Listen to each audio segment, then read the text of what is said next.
إن الحمد لله نحمده ونستعينه ونستغفره ونعوذ بالله من شرور أنفسنا ومن سيئات أعمالنا. من يهده الله فلا مضل له ومن يضلل فلن تجد له وليا مرشدا. أشهد أن لا إله إلا الله وحده لا شريك له وأشهد أن محمدا عبده ورسوله أرسله الله بالهدى ودين الحق ليظهره على الدين كله وكفى بالله شهيدا. يا أيها الذين آمنوا اتقوا الله حق تقاته ولا تموتن إلا وأنتم مسلمون. يا أيها الناس اتقوا ربكم الذي خلقكم من نفس واحدة وخلق منها زوجها وبث منهما رجالا كثيرا ونساء. اتقوا الله الذي تساءلون به والأرحام إن الله كان عليكم رقيبا.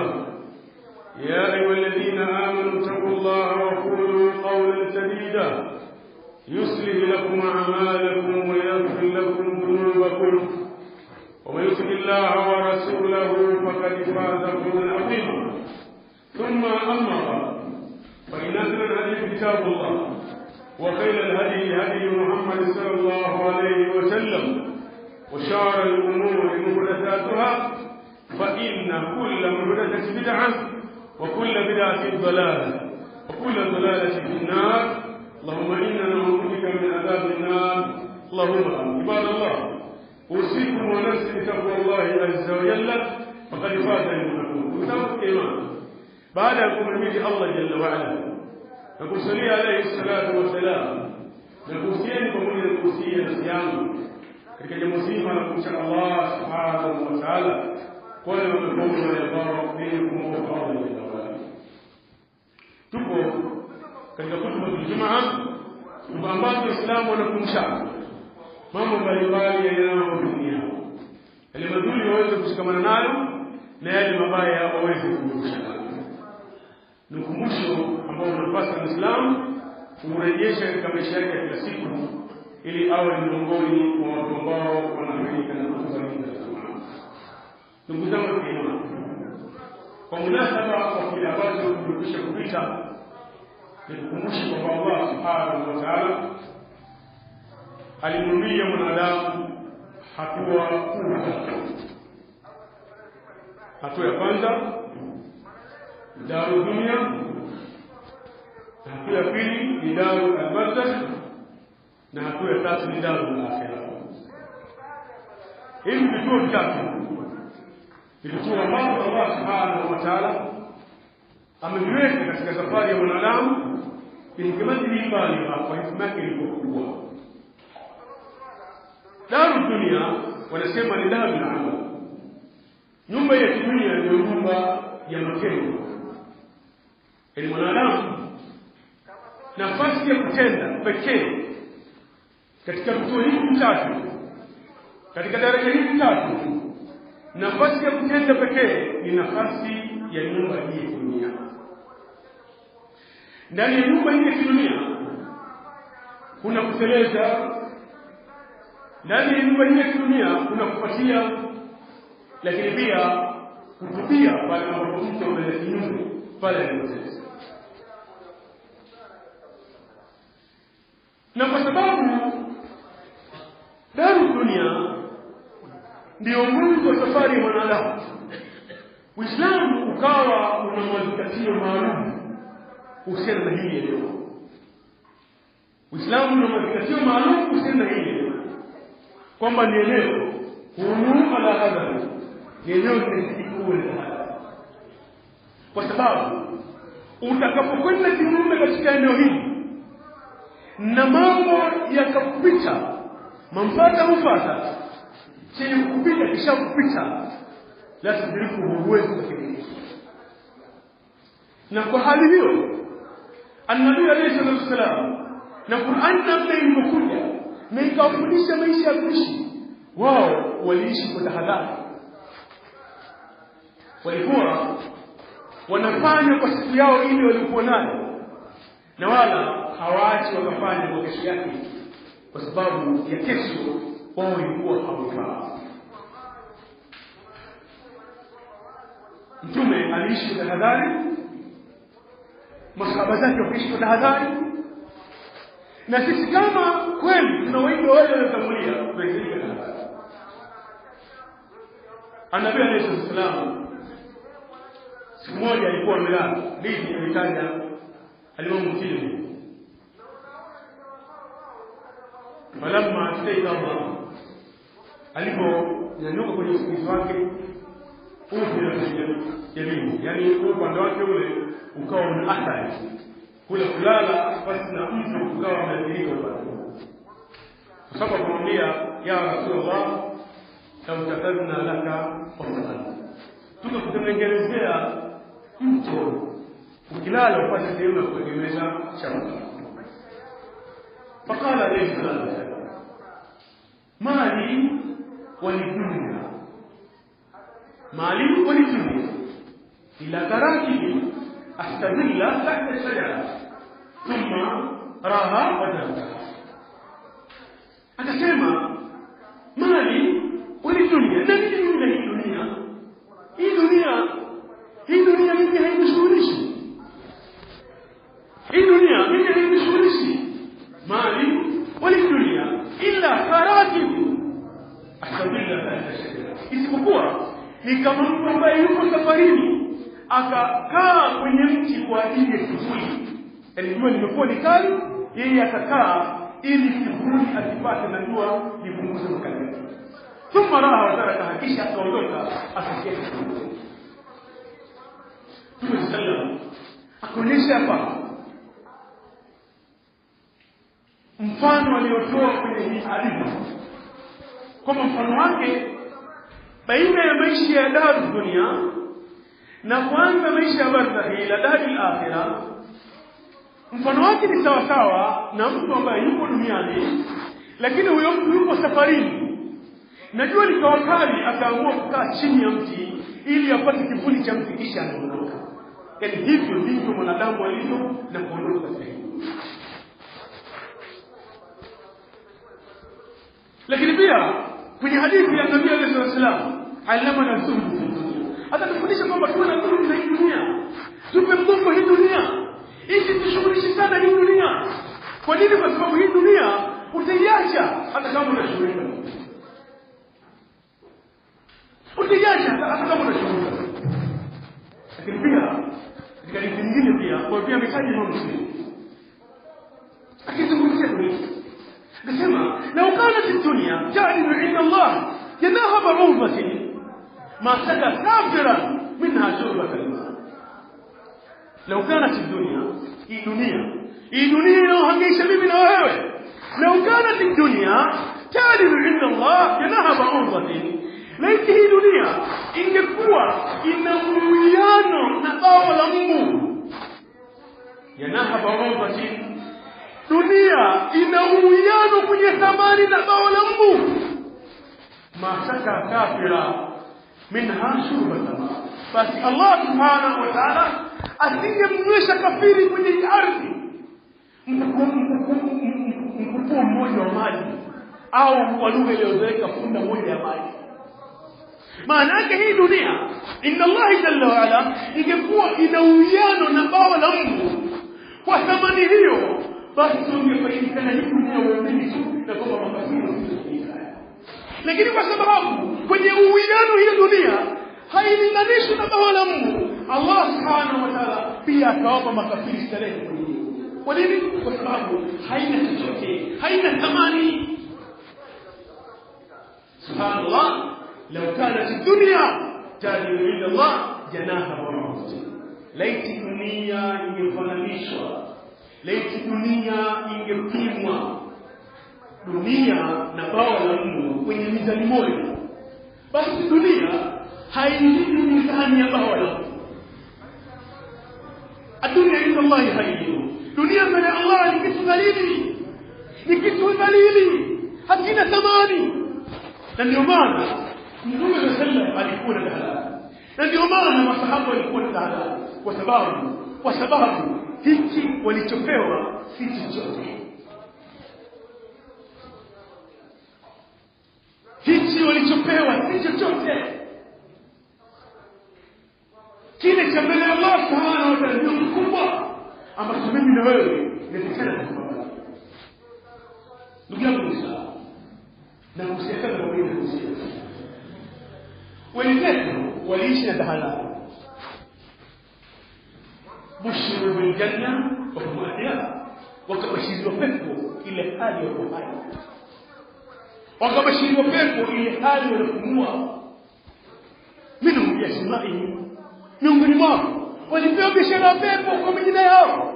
Waminhum yasma'u miongoni mwao walibashiriwa pepo kwa sifa zao.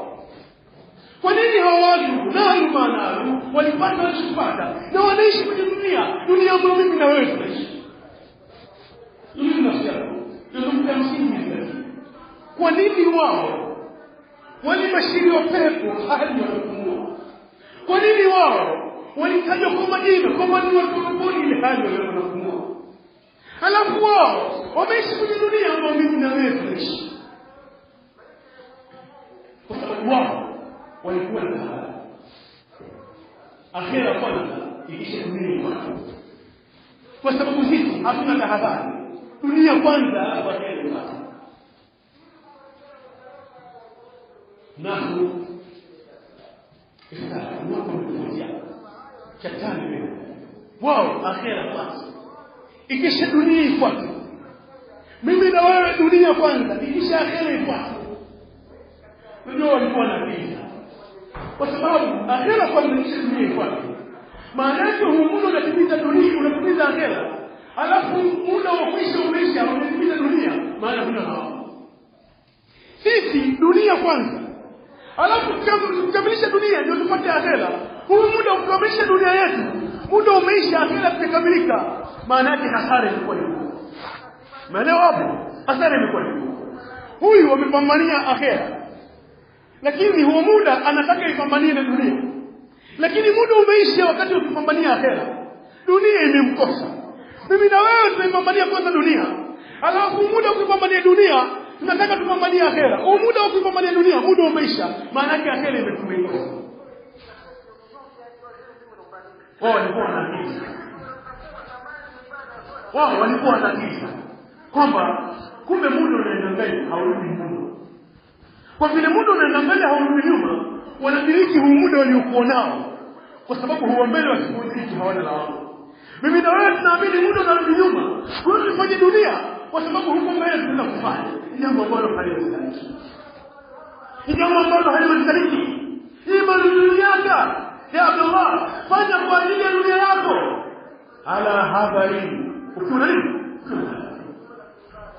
Fanya kwa ajili ya dunia yako ukiwa una tahadhari. Kwa sababu muda ukifika hakuna mjadala. Huwezi ukasema unajua mimi nilikuwa mfanyakazi. Kwa hiyo nilikuwa nasubiria muda ukistaafu. Hapa nikipata kinwa mbongo tutaniongeze kwenye dini. Kwa hiyo niache kwanza ili nistaafu. Huo muda ukoje kwanza haupo?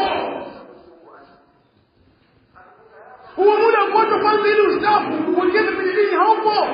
Kama hujawekeza wakati uko hai, kama hujawekeza wakati muda umepewa nimesha.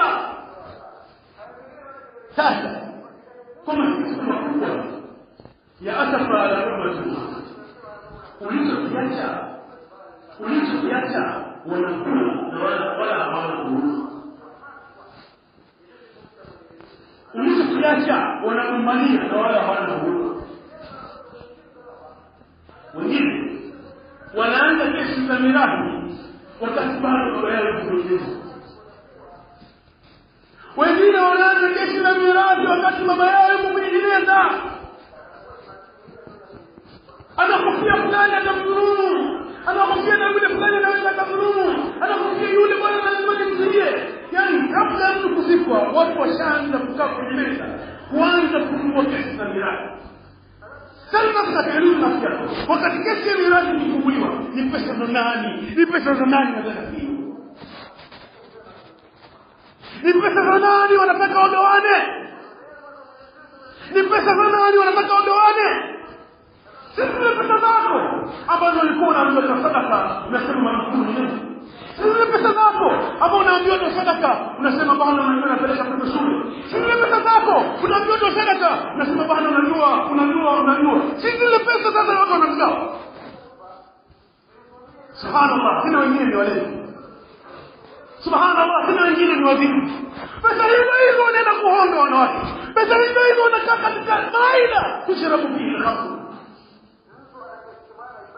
Pesa hiyo pesa yako ndio kijana wako anakuwa anampa mchumba. Hiyo pesa yako anampa malaya. Hiyo pesa yako ndio inanywa pombe. Maana dunia la hadhari. Hebu fanya kwa ajili ya dunia yako lakini ukiwa na tahadhari. Inna lillahi ibadal kufar. Salafu dunya wa khafu fitani. يضروا فيها فلما علموا أنها ليست الهي الوطن جعلوها لبسة واتخذوا صالح الأعمال فيها. إن لله عباد الكفار والله كنا واجه ونمثلين واجه ونياكيل صلفوا الدنيا وخافوا الفتن ولتلكين الدنيا وقفوا فتنة الدنيا ولتلكين فتنة الدنيا وسبونا وقفوا الدنيا فتنة صلفوا الدنيا وخافوا الفتن نظروا فيها وليملكني فلما علموا أنها ليست الهي الوطن وليقبلوها وما دنيا في السهام يا ميشا جعلوها لبسة وكيجالية دنيا نموين يا بحاري واتخذوا صالح الأعمال فيها سفنا وكتنجليزا ما تدلوا مهما هو الجهاد لكفوك في نهاية موين نظروا فيها وليملكني دنيا فلما علموا أنها ليست الهي الوطن ولمانغالية دنيا وكون دنيا في السهام يا ميشا جعلوها لبسة وكيجالية دنيا نموين مكالي نموين مديسة بهاري واتخذوا صالح الأعمال فيها سفنا na wakafanya matendo yao mema wakayafanya matendo yao mema ndio safina ya kuongeza kwenye bahari hii. Ndugu yangu Muislamu, al-akhir man ta'ammala zaidi mtu yakini anachukua mawaidha kwa Mungu. Ukimwona mtaka kushapita kwenye mtihani fulani zingatia kwenye mtihani, usisubiri ukija huo mtihani wako kwa sababu huo muda sio muda wa kushika. أقول ما تسمعون وأستغفر الله لي ولكم وأستغفر من تستغفروه الله.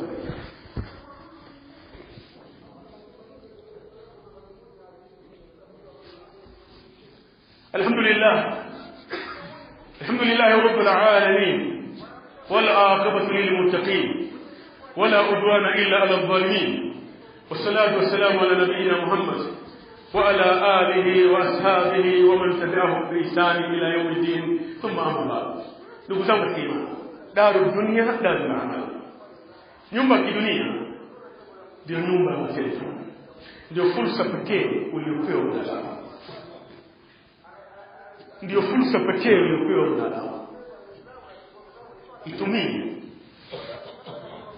Itumie hiyo fursa kabla muda hauishi. Itumie hiyo fursa kabla muda hauishi. Katika Allah subhanahu wa ta'ala alikuwa anazungumzia kisa cha Karun.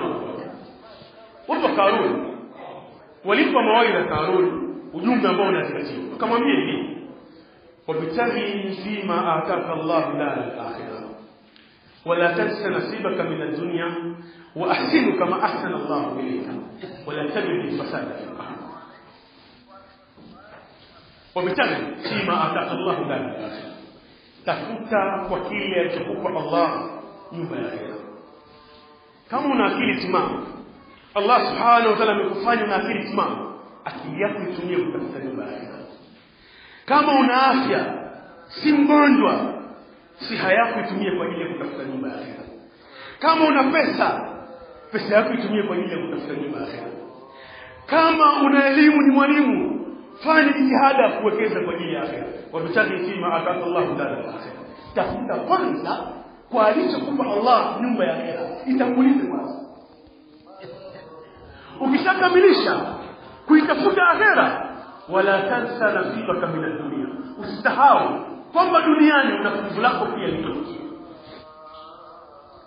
Lakini lisanul hali, ulimi uhalisia unasema wabtaghi fima ataka Allahu dara dunya wala tansa nasibaka min al-akhirah. Tafuta kwanza alichokupa Allah, nyumba ya dunia. Na ndio maana mtu anataka awe na nyumba nzuri, awe na mke mzuri, awe na pikipiki nzuri, awe na gari nzuri, awe na simu nzuri, awe kila kitu, awe na kizuri. Kwa hiyo sisi kwa risalo la hali ulimi uhalisia tumegeuza. Sisi tunapambania kwanza dunia, alafu tunasema tukamilisha tunapambania. Kwa sababu kila kimoja kinanionyesha, kila kimoja kinanionyesha kama mapambano yetu sisi tutafanikiwa vipi kwenye dunia kwanza. Na ili ujue, wewe jiulize kuanzia asubuhi mpaka sasa umefanya nini, au hii wiki yote umefanya nini kwa ajili ya nini. Alafu unajumlisha matendo ya dini. Yaani weka daftari na kalamu yako, unaweka matendo ya dini upande, alafu unaweka matendo ya dunia upande, alafu ujumlishe ni yapi ile uzidi zake. Si mnajua hesabu, wengine ni walimu, yaorodheshe, nimefanya hili, nimefanya hili, nimefanya hili la dunia, nimefanya hili, nimefanya hili la dini, alafu yajumlishe kwenye wiki, uangalie mitaji imeelekea wapi. Jumlisha wewe mwenyewe, uangalie mizani yako imeelekea wapi. Maana yake mizani yako ikielekea mambo ya dunia ndio mengi, mambo ya dini ni machache. Maana yake wewe unasema hivi, wabitaghi fima ataka Allahu dara dunya, ndio maana umetanguliza dunia. Ukipiga mahesabu ya dini yamekuwa ni mengi, maana yake wewe wabitaghi fima ataka Allahu dara ndio mfano. Epige mahesabu kabla ya kujua mahesabu na malaika. Kwani hujajui? Kwani wewe hujajui? Epige mahesabu alafu ujue ni yapi yaliyozidi dunia, ni yapi yaliyozidi ile dunia. Hapo ndo ndio. Ndugu zangu, muda ukifika upewe hata sekunde ya nyongeza. Achilia dakika, achilia saa, hata sekunde ya nyongeza upewe. Subhanallah, muda ukifika hata sekunde ya nyongeza upewe. Yaani upewe hata sekunde ya nyongeza upewe. Sasa kwa nini mwenyewe umefanyisha hivi? Lakini upewe hata sekunde ya nyongeza. Hata idha jaa ahadahum al-maut, mpaka mmoja wao kitakapomjia kifo. Qala rabbi irji'un, akasema Allah naomba unirudishe duniani, la'alli a'malu salihan fima taraktu, huenda mimi nikirudi duniani nitaenda kufanya mema yale niliyofanya. Kalla, sio hivyo, innaha kalimatu huwa qailuha, tamko la kuomba kurudisha duniani, hii nafsi ndio inaotapatapa, hii nafsi ndio inaomba kurudisha duniani. Lakini katika sheria ya Allah, ukishaona ukifika hakuna kurudisha duniani. Kalla, innaha kalimatu huwa qailuha wa min waraihim barzakhun ila yawmi yub'athun, na baada ya wakufa wataishi maisha ambayo yatapata kifo. Katika Naam Allah subhanahu wa ta'ala anasema wale wanaomba kurudisha duniani, anasema wala uruddu la'adu limanuhu innahum lakadhibun, hata kama tutawapa muda tuwarejeshe duniani watarejea katika yale yale waliokatazwa, kwa sababu ni waongo, si wa kweli. Yaani una miaka 30, una miaka 50, una miaka 70, 60, unaomba urejeshwe yani dakika 10, huo muda uje utoe zaka, huo muda uje utoe sadaka, huo muda uje uisome dini yako, huo muda uje uunge pale palipoanguka baina yako na mzee wako, uje uunge pale palipoanguka baina yako na ndugu yako. Yaani muda huo dakika 10, yote hayo yatawezekana. La'alli a'malu salihan fima taraktu, nirudi nikafanye mema niliyoyaacha, nipewe muda. Huu muda wa dakika 10 unaanza kufanya yote haya. Angali umepewa muda wa miaka 50 hujafanikiwa, muda wa miaka 40 hujafanikiwa, muda wa miaka 60 hujafanikiwa, unapata dakika 10. Hivi inawezekana dakika 10 muda huo uje tupige mahesabu ya zaka unataka. Una dakika 10 muda huo uje utoe sadaka. Dakika 10 muda huo ukafanya suluhu na mzee wako. Dakika 10 muda huo ukafanya suluhu na kaka yako. Una dakika 10 uende ukarudishe ulichodhulumu. Hivi inawezekana kweli? Allah akasema wala uruddu la'adu limanuhu an, hawa hata kama tungewarudisha duniani wangerejea yale innahum lakadibun, sio kweli, waongo. Mkweli anafanya angali yuko duniani. Ndugu yangu Muislamu, kuna mazingatio makubwa. Kuna mazingatio makubwa ambayo nataka uyazingatie wewe na mimi. Kuna mazingatio makubwa ambayo nataka uyazingatie wewe na mimi. Huyu ndugu amekwisha kutangulia. Nafasi inayobaki imebaki yangu na yako. Hatujui tu kwamba tumepishana muda gani.